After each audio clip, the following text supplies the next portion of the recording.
People are very much used to working at home now, although be it people have different capacities to do that.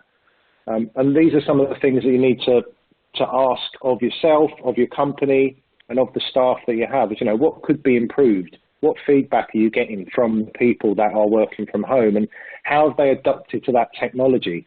Now, there's certain people that will be very used to using, for example, Microsoft Teams or WebEx.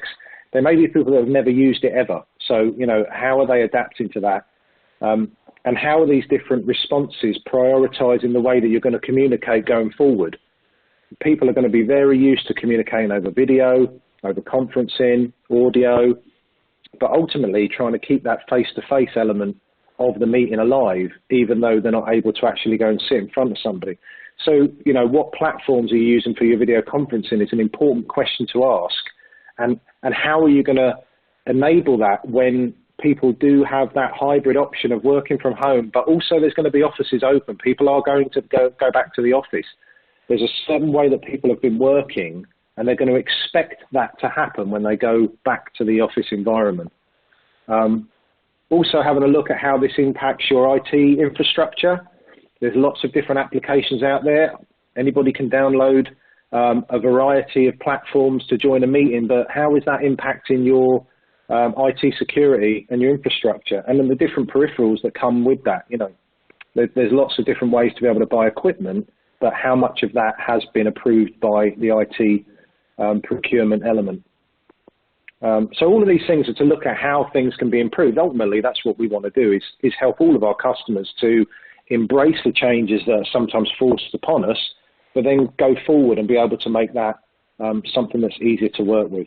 So in regards to, we've all been home working, living and breathing it. So I think we can all, relate to the fact that you need to have the right equipment, from a health perspective, as well as, getting the right experience. There's some great points there. And I think it's return to the office, making sure that you can then continue with that with an increased number of home workers, but you're in your meeting room.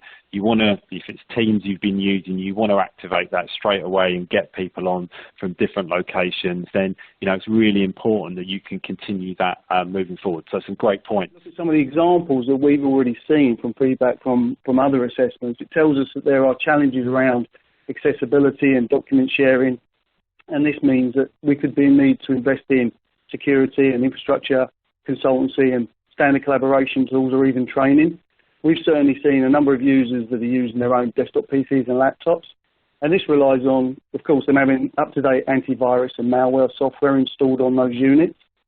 And also a number of third-party apps are being used for communication. These include WhatsApp, Facebook Messenger, Google Hangout, Zoom and House Party, for example, as well as Dropbox and Google Drive. And these are being also used for transfer of documents, both internally and externally, and all of that clearly creates a security and compliance risk for any organisation. Unfortunately, traditional perimeter security is no longer enough for us. There are a range of challenges again now that provide a wide range of security risks. Malware is on the rise, and it's a sophisticated crime.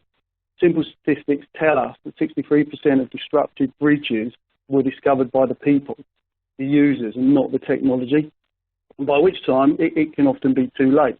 We also know that 66% of remote workers have not received cybersecurity training in the last 12 months. And with the increase on phishing attacks, this can have a major risk to any organisation.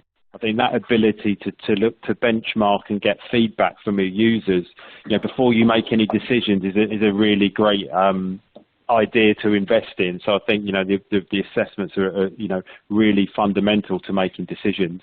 I think also, security, absolutely, everyone I know has been key. And, again, it's in the news with, huge increase in ransomware attacks.